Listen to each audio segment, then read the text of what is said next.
Di episode pertama kita sudah ngobrol dengan Mas Ruri mengenai bagaimana bertahan selama masa pandemi. Kita lanjutkan lagi yuk ngobrolnya dengan Mas Ruri di episode 2 mengenai bagaimana beradaptasi selama masa pandemi. Nah, cuman kayaknya gini juga sih. Jadi peran serta masyarakat itu yang pasti harus jadi tujuan utama pemerintah. Ya kan? Kemudian pemerintah itu juga harus nambah lagi sih fasilitasi, misalnya gini. Untuk bikin SOP, orang bilang kalau orang yang ngerti sih bikin SOP gampang, tapi kalau orang nggak paham sama SOP, pengertiannya juga masih pas-pasan mengenai penularan COVID, kayaknya harus ada arahan yang lebih mudah, lebih jelas untuk dia bisa buat. Jadi harusnya semua kegiatan usaha, kegiatan kantor itu semua punya SOP COVID, protokol itu harus ada. Itu sebenarnya tujuannya. Biar tidak bingung ya, apalagi buat para pelaku usaha ya.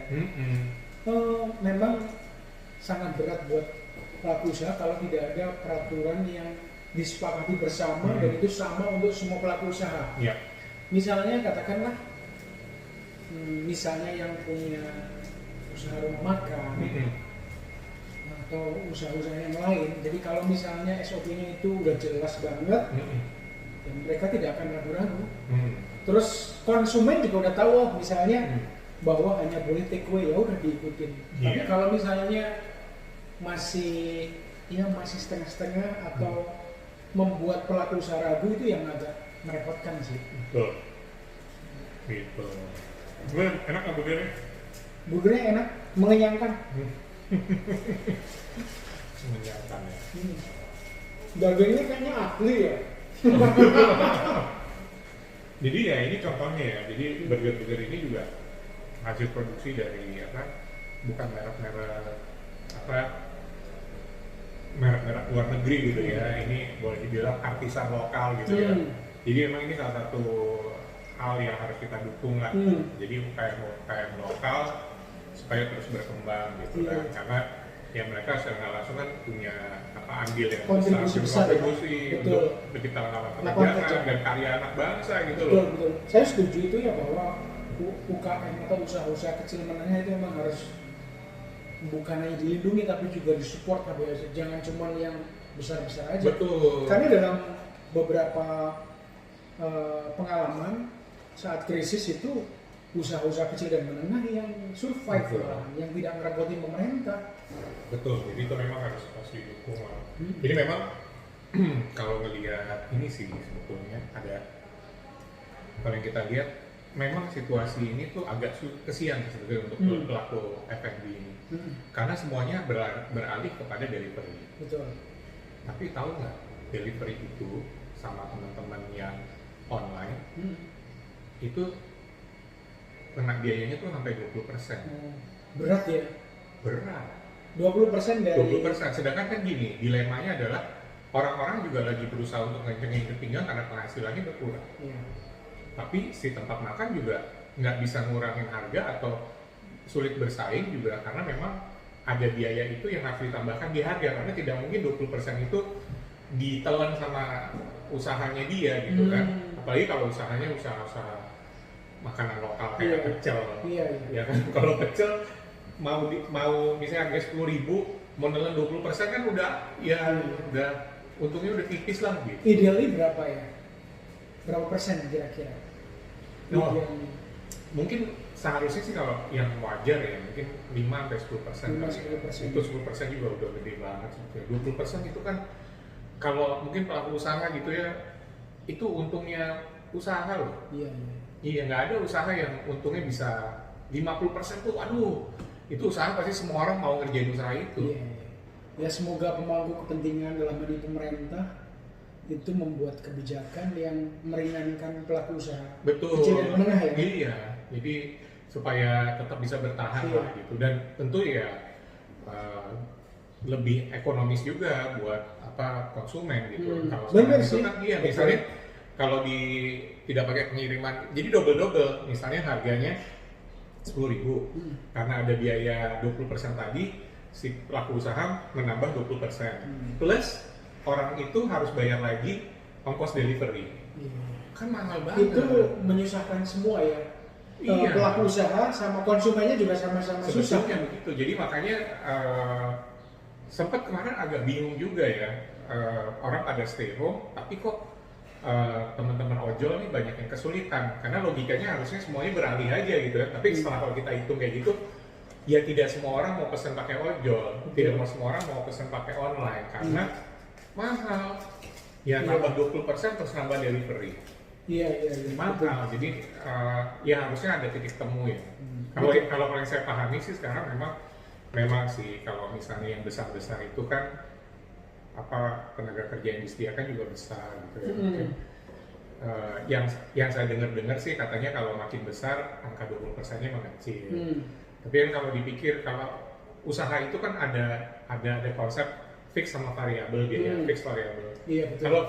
Kalau yang kecil ini kan nutupin biaya fixnya aja udah repot. Gitu. Jadi kasihan sih. Kalau saya pikir UKM ini perlu disokong lah sama kita semua supaya UKM lokal ini bisa survive lah gitu. Iya, mungkin harapan kita semoga pandemi mungkin enak berarti. Semoga pandemi ini enak atau rakus itu bedanya tipis. Semoga pandemi ini segera berlalu karena ya nggak ada yang mudah ngadepin ini semua. Betul. Buat seperti Pak Iman pelaku usaha, buat karyawan juga, buat misalnya abang-abang ojol, bukan hanya abang ojol, semua banyak lagi yang mungkin tidak sempat kita sebut ya, banyak banget lah yang ya. Nah, Mas Ruri ini kalau nggak salah kan bidangnya ini ya, di hiburan. Iya. Hiburan malam ya. Bisa hiburan malam, bisa siang sih. Oh iya.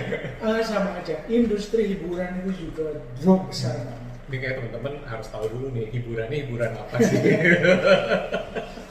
Industri hiburan tanah air ya, misalnya kayak dunia showbiz, seperti pertunjukan artis, penyanyi, catwalk, industri TV, sinetron, semuanya mengalami guncangan. Tapi kayaknya kalau kita lihat tuh artis-artis itu bukannya malah panen akhir-akhir ini.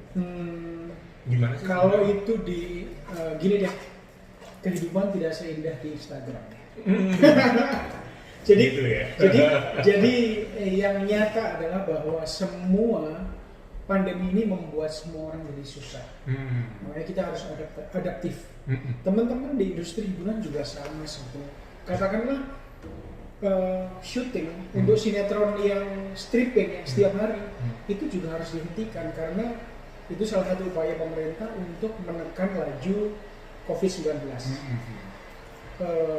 Coba berapa tenaga yang harus berhenti? Kru, pemain, sutradara, produser semuanya menghentikan produksi.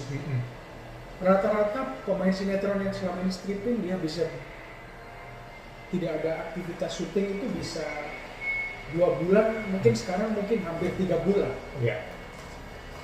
Kenapa kok masih ada tayangan di TV? Itu semua rerun. Kecuali mungkin berita ya. Tapi musik sekarang sebagian besar melakukan pasti namanya show lewat online. Itu salah satu cara untuk ya menghidupkan. Memang lagi sama-sama susah. Penyanyi yang biasa 1 bulan bisa dapat berapa kali off air, sekarang nyaris nggak ada. Promotor atau penyelenggara acara juga nggak berani. Jadi sama-sama menderita kalau saya bisa. Industri kayak saya yang berkaitan dengan dunia hiburan seperti news company juga sama. Kita penghasilan udah pasti dari pengiklan. Pengiklan dalam kondisi kayak gini memilih untuk tidak beriklan. Jadi ya seperti lingkaran setan. Jadi kalau misalnya di Instagram masih ada orang yang foto begini begitu ya, tapi kenyataannya mungkin enggak begitu ya. Sama, semuanya sama. Iya. Tapi gini, saya punya pemikiran aja nih. Kalau kan si selebriti ini kan tentu punya follower yang banyak. Iya. Tadi kita bicara masalah adaptasi. Oke. Sebetulnya gimana sih mereka itu, apakah ada beradaptasinya bisa seperti apa gitu, mungkin dari pandangan Mas Ruri ini Gimana? Gini, adaptasi udah pasti katakan penyanyi ini kan dapat uang sebagian besar dari off air.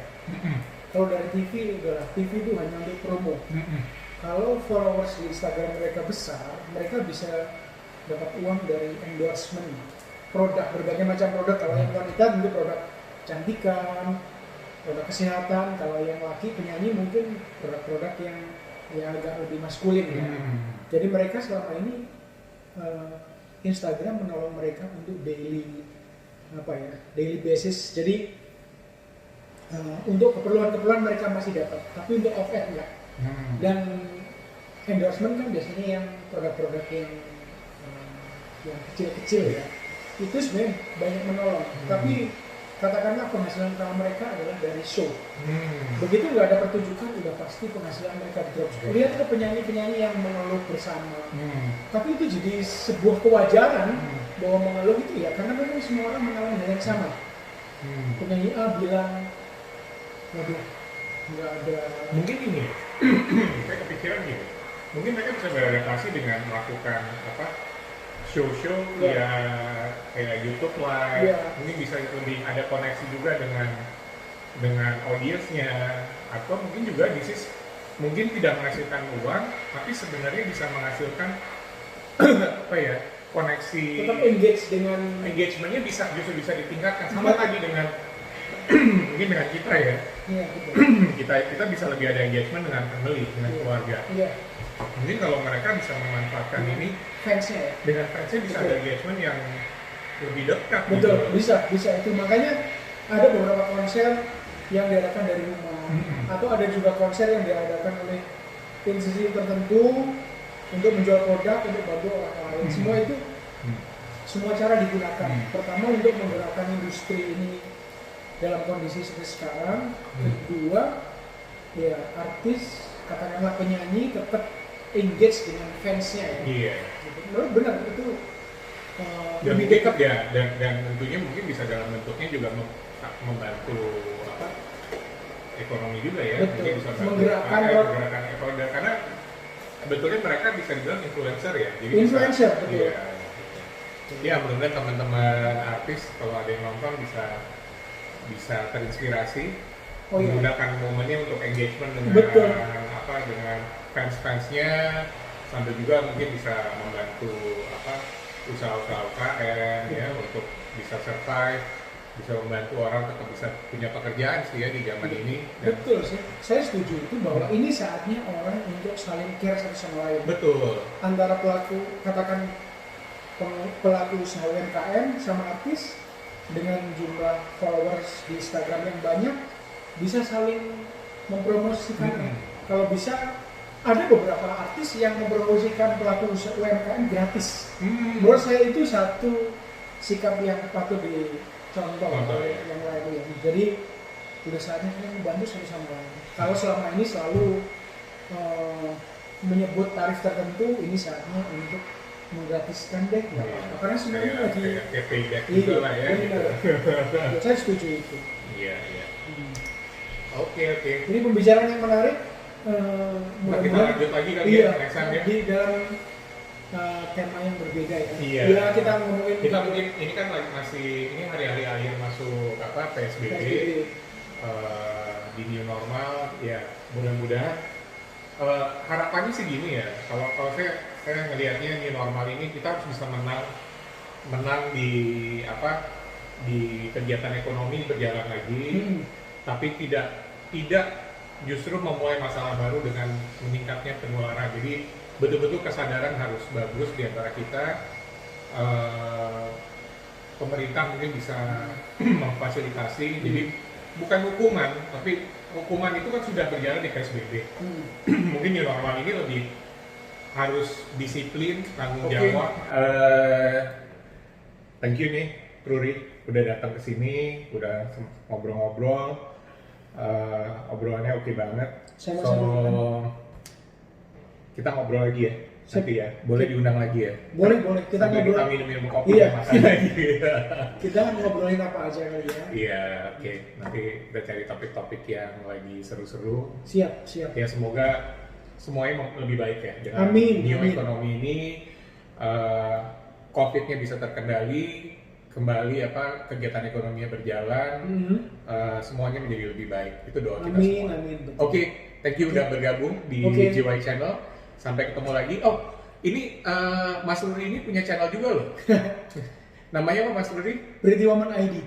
Pretty Woman ID. Pakai Jadi, E ya, bukan pakai di follow A juga ya. ya. Iya, jangan di lupa ya. subscribe. Ya. Oke, Thank you. ya, thank you. Bye. Ya.